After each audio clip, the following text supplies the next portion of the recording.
Hello दोस्तों, स्वागत है आपका आज यूट्यूब में। तो दोस्तों, जैसा कि मैं एसएससी जेईई मैकेनिकल इंजीनियरिंग की प्रिपरेशन के लिए मैं प्रीवियस ईयर क्वेश्चन डिस्कस कर रहा हूं। तो दोस्तों, स्ट्रेंथ ऑफ मटेरियल का ये तीसरा लेक्चर है और मैं बता दूं आपको कि मैंने थर्मोडायनेमिक्स, पावर प्लांट और आईसी इंजन को ऑलरेडी कवर कर चुका हूँ। तो दोस्तों, तो आप अच्छे होंगे और एंजॉय कर रहे हो लेक्चर को। तो अभी मैं स्टार्ट करता हूँ अपना ये क्वेश्चन नंबर 1। तो दोस्तों, क्वेश्चन नंबर 1 देखते हैं। इसमें हम लोग इसमें आप देख सकते हैं कि the value of principal stress at a point in a plane, stressed element में जो है वो कितना है, सिग्मा एक्स सिग्मा वाई है। दो वैल्यू यहाँ पे दी गई है। Calculate the value of normal stress acting at angle 45 degree at the x axis. Okay, तो अभी हम क्वेश्चन को भी नेक्स्ट स्लाइड में डिस्कस करूंगा। सेकंड क्वेश्चन आपका है, आपको ये मोर सर्किल से क्वेश्चन है जिसमें आपको यहाँ पे एक्स और वाई डायरेक्शन में आपको नॉर्मल स्ट्रेस दिया हुआ है 120 मेगापास्कल और आपको दोनों स्ट्रेस टेंसाइल है और इसका मोर सर्कल का रेडियस बताना है। ठीक है दोस्तों, तो हम क्वेश्चन को डिस्कस करता हूँ मैं यहाँ पे। हाँ, तो दोस्तों देखिए, यहाँ पे मैं डिटेल में दिखाता हूँ कि कैसे आपका ये जो किसी भी एंगल पे आपको स्ट्रेस निकालना है तो आप कैसे निकाल सकते हैं। तो दोस्तों, यहाँ पे आप डायग्राम पहले समझिए।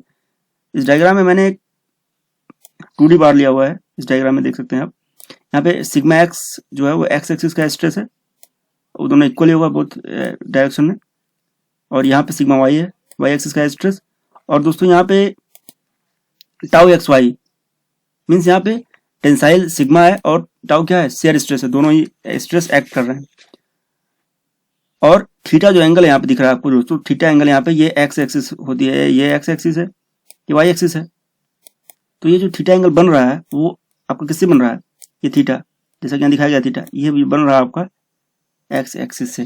तो कोई भी ऐसा प्रॉब्लम जिसमें आपको एंगल थीटा एक्स एक्सिस से बन रहा है, वहां पे सिग्मा एक्स है, सिग्मा वाई है, टाउ एक्स है, उसके लिए मैं एक जनरलाइज फॉर्मूला डिराइव कर रहा हूँ। आप देखिए दोस्तों, ये जो प्लेन यहाँ पे दिख रहा है, इस प्लेन में कितना स्ट्रेस लगेगा, क्योंकि यही तो प्लेन आपको आ रहा है थीटा एंगल पे। ये प्लेन, इस प्लेन पे सिग्मा एन में से मैं रिप्रेजेंट कर रहा हूँ जो करंट सिग्मा लग रहा है, और ये टाउ से मैं रिप्रेजेंट कर रहा हूँ जो करंट टाउ लग रहा है इस पर्टिकुलर प्लेन पे आफ्टर थीटा डिग्री रोटेट करने के बाद। तो दोस्तों, यहाँ पे फॉर्मूला देखिए, sigma X plus sigma Y by 2 plus sigma X minus sigma Y by 2 cos 2 theta plus tau X Y sine 2 theta. बहुत ही इंपॉर्टेंट फॉर्मूला है दोस्तों, इसको आप याद कर लीजिए। सिमिलरली टाउ एन की लिए याद कर लीजिए, sigma X minus sigma Y by 2 sine 2 theta minus tau X Y cos 2 theta.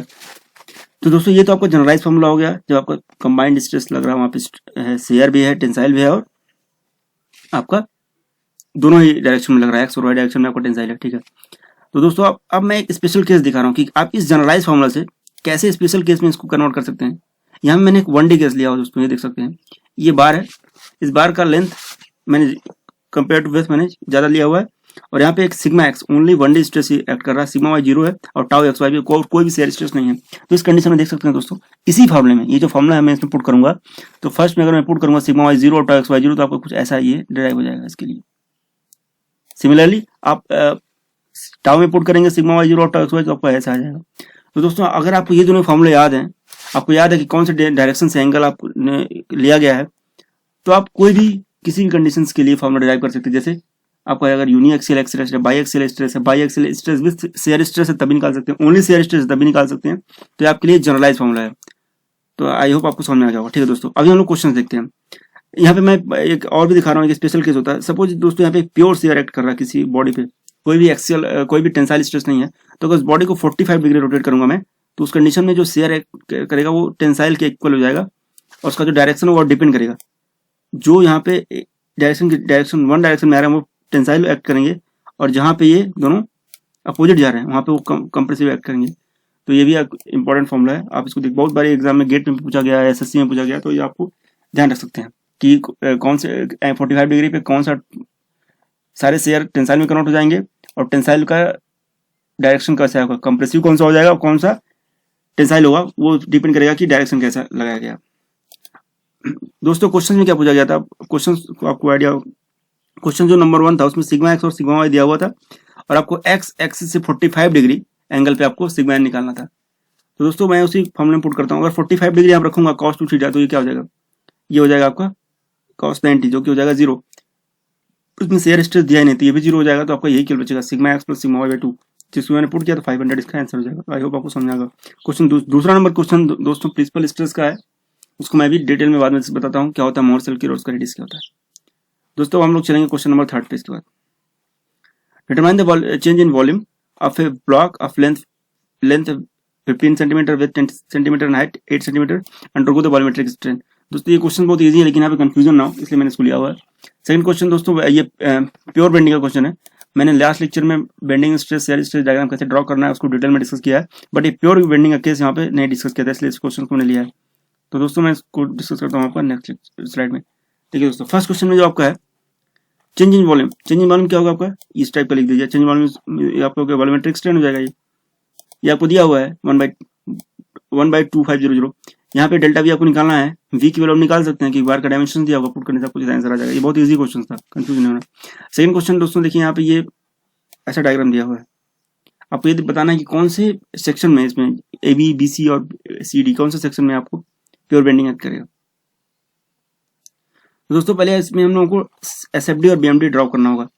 SFD BMD draw करने का डिटेल मैंने बताया है लेक्चर नंबर 2 में, लेकिन मैं यहाँ थोड़ा सा एक्सप्लेन करता हूँ। फर्स्ट आप रिएक्शंस कैलकुलेट करेंगे। रिएक्शन हम निकाल लेंगे आरआरबी की रिएक्शन निकालेंगे जो कि 2W जो कि W एंड W होगा इक्वली होगा, क्योंकि यहाँ पे जो लोड है सिमेट्रिक है, सिमेट्रिक लोड है, इसलिए W आएगा।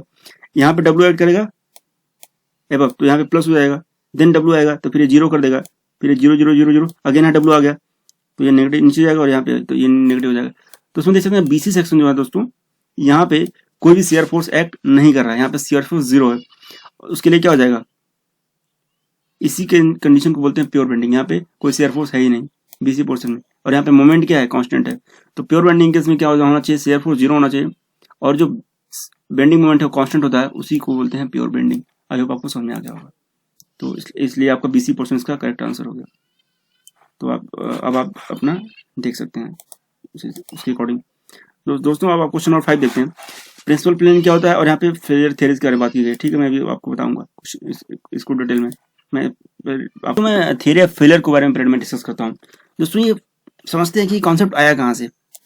एक्चुअली दोस्तों जो भी हम मटेरियल किसी भी कंस्ट्रक्शन में या कोई मशीन में यूज करते हैं पर्टिकुलर लोडिंग कंडीशंस के लिए, तो उसमें उस मटेरियल की एक प्रॉपर्टी होती है स्ट्रेंथ। उसका स्ट्रेंथ कैसे मेजर करते हैं, उसका स्ट्रेंथ मेजर करते हैं हम लोग उसके यील्ड स्ट्रेंथ से, टेंसाइल स्ट्रेस से, जो कि आपको पता होगा कि कहाँ मेजर होता है, यूटीएम में। यूनिवर्सल टेस्टिंग मशीन अवेलेबल होता है सारे मैकेनिकल इंजीनियरिंग डिपार्टमेंट में या सारे लैब्स में, जहाँ पे आपको किसी मटेरियल की आपको टेंसाइल स्ट्रेस आपको जानना है। तो वो स्ट्रेस आपको एक डाटा बुक में फिक्स रहता है कि ये मटेरियल का, ये कंपोजिशन का मटेरियल इसका यूटीएम से मेजर करके इतना हमको वैल्यू पता है कि इसकी स्ट्रेंथ इतनी है। तो वो वैल्यू हमको थ्योरेटिकली पता है, सॉरी एक्सपेरिमेंटली पता है। तो अब इस वैल्यू के अकॉर्डिंग हम क्या करेंगे कि सपोज ये मैं एक कंडीशन ले रहा हूँ, एक आपका बार है, इसमें क्या हो रहा है कि आप स्ट्रेस आपको बोथ डायरेक्शन में स्ट्रेस ऐड कर रहा है, टेंसाइल और शियर सब कुछ। तो ये मटेरियल कितने कब फेल हो जाएगा आपको कैसे आइडिया लगेगा, आप कहाँ से रेफरेंस लेंगे। तो रेफरेंस जब भी लिया जाता है दोस्तों, तो हम लेते हैं टेंसाइल स्ट्रेस से, और टेंसाइल स्ट्रेस से लेते हैं। और आपको पता होगा दोस्तों टेंसाइल स्ट्रेस को फिर हम लोग शियर स्ट्रेस से भी जोड़ा गया है। Shear stress is equal to 0.5 of tensile stress. जिन्होंने पढ़ा उसको आइडिया होगा ये बात मैं बोल रहा हूँ। और उसी के अकॉर्डिंग अगर लोडिंग किसी बॉडी पे मोर देन 1 लोडिंग लग रही है, मीन्स वहाँ पे बाई एक्सियल लोडिंग है या फिर मोमेंट भी लग रहा है, टॉर्सन भी लग रहा है एक साथ, तो वहाँ पे हमको अच्छे तरीके से देखना पड़ता है कि ये मटेरियल कब फेल करेगा। कंप्रेसिव लोडिंग भी लग रहा है, टेंसाइल भी एक साथ लग रहा है, शियर भी लग रहा है, तो वहाँ पे देखना पड़ता है। अगर किसी बॉडी पे केवल यूनी एक्सियल लोडिंग है, तो सारी जितनी फेलियर थ्योरीज हैं सबका फैक्टर ऑफ सेफ्टी सेम आएगा। फैक्टर ऑफ सेफ्टी कैसे मेजर करते हैं, फैक्टर ऑफ सेफ्टी मेजर होता है कि उस बॉडी पे हम लोग कितना लोड मैक्सिमम लगा सकते हैं डिवाइड बाय लोड अप्लाई कितना कर रहे हैं, तो उसकी वैल्यू ग्रेटर देन 1 होनी चाहिए। वो भी डिपेंड करते हैं डिफरेंट कंडीशन। जहाँ को ज्यादा सेफ्टी चाहिए उसको हम उतना हायर रखते हैं, जहाँ सेफ्टी का इशू कम है वहाँ पे उसको लोअर भी रख सकते हैं। तो वो कंडीशंस पे डिपेंड करती है कहाँ पे हमको कितना फेलियर सेफ्टी चाहिए, और हमारी इंपॉर्टेंस के अकॉर्डिंग उसको रखते हैं। तो दोस्तों जैसे मैं एसएससी का पेपर देखा तो उसमें मेनली 4 थियरीज को पे क्वेश्चंस आए हुए हैं, और वो भी वहाँ पे केवल बेसिक्स पूछा गया कि ये थियरी कौन से मटेरियल के लिए होती है और पर्टिकुलर थियरी कौन से मटेरियल, और उसमें कोई न्यूमेरिकल नहीं पूछा गया आज तक, इसलिए मैंने इसको बहुत डिटेल में कवर नहीं किया। लेकिन मैंने आपको समझाने की कोशिश की है कि फेलियर थियरी का कॉन्सेप्ट कहाँ से आया है और ये कैसे रिलेट करते हैं कि जहाँ पे कोई बार या कोई कंपोनेंट पे अगर एक से ज्यादा लोडिंग लग रही है कि टाइम पे, तो उसको कैसे हम उसको कंबाइन करते हैं और उसको एक पार्टिकुलर वैल्यू निकालते हैं, और उसको हम फिर टेंसाइल और शियर कंडीशन से उसको हम क्या करते हैं, एक कंपेयर कर लेते हैं। तो दोस्तों आप देखते हैं फर्स्ट जो थियरी है उसको बोलते हैं मैक्सिमम प्रिंसिपल स्ट्रेस थियरी। इसको बोलते हैं रैंकिन थियरी भी, रैंकिन थियरी इसको बोलते हैं। ये ब्रिटल मटेरियल के लिए अवेलेबल है, और एक जैसे एग्जांपल हो गया कास्ट आयरन। अब आपको क्वेश्चन से एग्जाम पूछ देगा कि मैक्सिमम प्रिंसिपल स्ट्रेस थियरी कौन से मटेरियल के लिए यूज होता है, और या फिर रैंकिन थियरी किसके लिए यूज होता है। Similarly maximum shear stress theory, इसको बोलते हैं गेस्ट या ट्रेस्का थियरी बोलते हैं, और ये डक्टाइल मटेरियल्स के लिए वैलिड है दोस्तों। Similarly strain energy theory, hex theory बोलते हैं, ये एक्चुअली में ज्यादा यूज में ये थियरी आती नहीं है, लेकिन आपको याद रखिए कि Haigh's theory strain energy theory होती है। Similarly shear strain energy theory, ये important. Distortion energy theory, von Mises theory, ये भी डक्टाइल मटेरियल्स के लिए भी ज्यादा इंपॉर्टेंट है ये भी। आप इसको और डिटेल में पढ़ सकते हैं दोस्तों। अगर आपको कोई डाउट हो तो कमेंट कीजिएगा, और एक फिर से मैं स्पेशली कवर कर लूंगा इसको, लेकिन आई होप आपको समझ में आ गया हो। तो इसके अकॉर्डिंग आप क्वेश्चन को थियोरेटिकली कवर कर सकते हैं। तो दोस्तों जो क्वेश्चन पूछा गया है प्रीवियस ईयर्स में, जैसे यहाँ पे क्वेश्चन है ये कि all the failure theories give nearly same result. तो मैं बोला ना कि किसी भी बॉडी पे अगर यूनिएक्सल लोडिंग है तो सारा थियरी ऑफ फेलियर एक ही रिजल्ट देगा, क्योंकि थियरी ऑफ फेलियर का इंपॉर्टेंस ही तभी स्टार्ट होता है जब एक बॉडी मल्टी टाइप की loadings, different compressive, tensile, share एक साथ लग रहा है, तो वहां पे उसका ज्यादा इंपॉर्टेंस होता है। तो यहाँ पे क्या है, when one principal stress at a point is larger as compare to the other, तो ये इसका यही करेक्ट ऑप्शन होगा, क्योंकि यहाँ पे लार्जर मीन्स क्या, वही है, यूनिएक्सल इसमें डोमिनेटेड है और कुछ भी लग नहीं रहा, और बाकी ऐसा कुछ, बाकी इसमें कोई आंसर सही नहीं है। ये अच्छा क्वेश्चन था। बाकी प्रिंसिपल प्लेन को मैं भी नेक्स्ट में डिस्कस करूंगा डिटेल में। रैंकिन थियरी फेलियर बता चुका हूँ ब्रिटल के लिए। Consider the following theory failure applicable for ductile के लिए आपको कौन सा होता है। तो डक्टाइल में आप दोस्तों पता है कि आप मैक्सिमम डिस्टॉर्शन एनर्जी भी लगा सकते हैं, मैक्सिमम शियर स्ट्रेस भी लगा सकते हैं। तो दोस्तों यहाँ पे कौन सा ऑप्शन करेक्ट हो जाएगा, मैक्सिमम शियर स्ट्रेस थियरी तो किसके लिए होता है, ये तो होता है आपका ब्रिटल मटेरियल के लिए, तो ये तो करेक्ट होगा ही नहीं, तो इसलिए आपका डी ऑप्शन करेक्ट हो जाएगा यहाँ पे।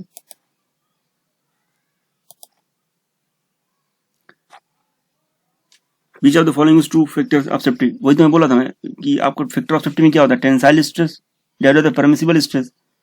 तो आपको यहाँ पे देखना होगा कि आपको क्या लगा सकते हैं। यहाँ पे दोस्तों ए ऑप्शन आपका करेक्ट हो जाएगा, क्योंकि टेंसाइल स्ट्रेस से आपको क्या होता है, नोन रहता है किसी मटेरियल के लिए, क्योंकि आप यूटीएम से पता कर सकते हैं। परमिसिबल स्ट्रेस जो आप लगा रहे हैं उस पर। तो दोस्तों क्वेश्चन नंबर 10 मैं नेक्स्ट टाइम डिस्कस करूंगा, ठीक है। अब ये क्वेश्चन भी मैं आपको बताऊंगा मैं डिटेल में, इसको पहले देखते हैं प्रिंसिपल स्ट्रेस। तो दोस्तों प्रिंसिपल स्ट्रेस होता क्या है और प्लेन क्या होता है।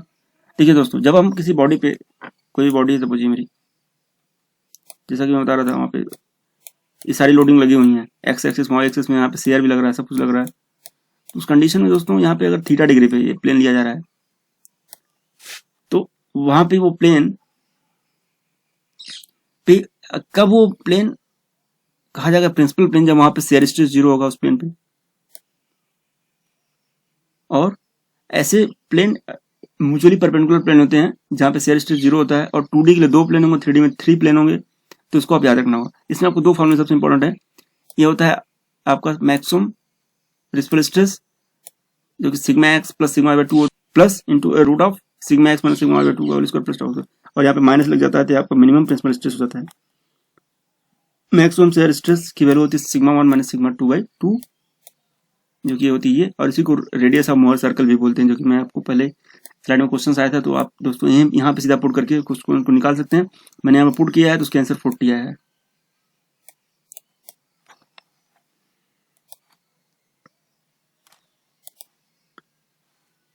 और दोस्तों देखते हैं मोहर सर्कल के बारे में। मोहर सर्कल क्या है, मोहर सर्कल दोस्तों एक रिप्रेजेंटेशन है, ग्राफिकल रिप्रेजेंटेशन है, जो हम डायग्राम में दिखाते हैं shear stress, tensile stress, compressive stress, उसको मोहर सर्कल में ग्राफिकली रिप्रेजेंट कर सकते हैं। तो उसमें कैसे रिप्रेजेंट करते हैं दोस्तों, इसमें देखिए एक्स एक्सिस पे होता है आपका टेंसाइल स्ट्रेस, वाई एक्सिस पे होता है आपका कंप्रेसिव स्ट्रेस, और डिफरेंट लोडिंग कंडीशंस के लिए डिफरेंट होता है। तो मैंने यहाँ पे जो लोडिंग लिया है वो मैंने यहाँ पे देखिए, ये देख सकते हैं आपका 2D एक बार है, इसमें मैंने केवल सिग्मा एक्स लिया है, सिग्मा वाई लिया है, इसमें बाई एक्सियल टेंसाइल लोडिंग लिया है और कुछ भी नहीं लिया है, और थीटा डिग्री पे सिग्मा एन टाउ है। तो उसको कैसे निकालना है, वैसे मैं ऑलरेडी बता चुका हूँ कैसे निकाल सकते हैं फॉर्मूले से, फर्स्ट स्लाइड में डिस्कस किया था। तो देखिए दोस्तों, अगर इसमें ड्रॉ करना तो आप पहले सिग्मा एक्स यहाँ पे पॉइंट कट करेंगे, एक पार्टिकुलर स्केल लेके, स्केल की स्ट्रेस को आप स्केल में कन्वर्ट करेंगे। सिमिलरली सिग्मा वाई को भी उसी स्केल में से करेंगे। तो आपको यहाँ पे एक सर्कल बनाएंगे, उसका रेडियस एक सर्कल बना लेंगे दोनों कनेक्ट करके, और उसका सर्कल का जो रेडियस का डिस्टेंस होगा वो कितना होगा, sigma X plus sigma Y by 2 होगा, उससे आपको रेडियस मिल जाएगा और सिर्फ सर्कल बना लेंगे।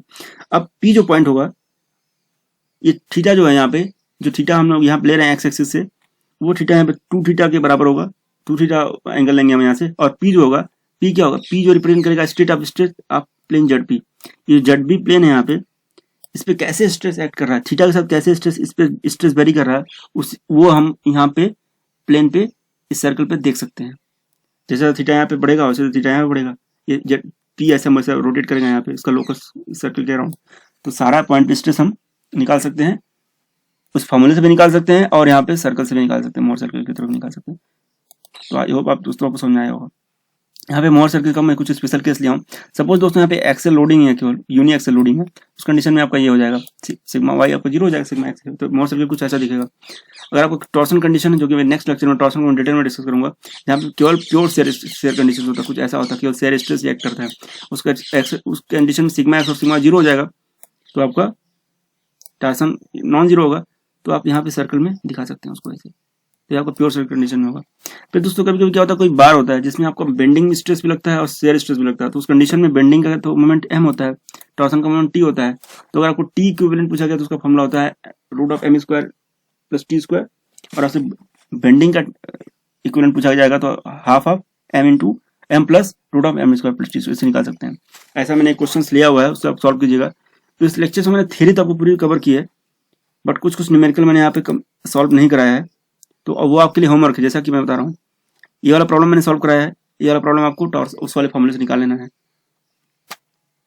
जो बेंडिंग और टॉर्सन का इक्विवेलेंट मोमेंट का फॉर्मूला है, और इस वाले फॉर्मूला का 2 सिग्मा आंसर होगा, इसको आप कैलकुलेट कर लीजिएगा, इसको आप निकाल सकते हैं शेयर स्ट्रेस के फॉर्मूले से, आप इसको निकाल लीजिएगा। तो यह सब आपके लिए होमवर्क है, बाकी सारे क्वेश्चन मैंने करा दिए हैं और थ्योरी मैंने पूरी कवर कर ली है।